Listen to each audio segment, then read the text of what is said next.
В сладкий миг, когда старик накрутит шарф по самый нос и скажет псу: а ну-ка, пес, пойдем во дворик. А во дворе идет Снежок и скажет псу: привет, дружок, незлобный дворник, дядя Костя алкоголик.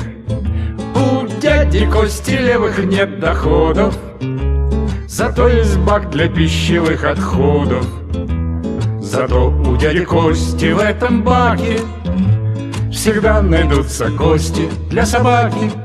Я рассказать вам не могу, как много меток на снегу, их понимать умеет каждая собака.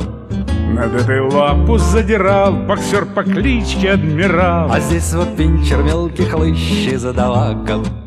Мы дружимся с слюнявым адмиралом, он был и остается добрым малым.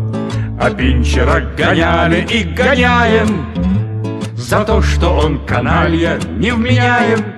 Увы, бывают времена, когда крикливо и дурна во двор выходит злая дворничиха Клава. Она не любит старика, она кричит издалека, что у нее на старика, мол, есть управа. Нам дела нет до бабы бестолковой, но к ней гуляет Вася участковый. И Вася вместе с ней не одобряет, когда собачка травку удобряет. Как хорошо, о боже мой, со стариком идти домой, покинув двор, где ты как вор и правит злоба. Старик поближе к огоньку, а пес поближе к старику, и оба два сидим и радуемся оба.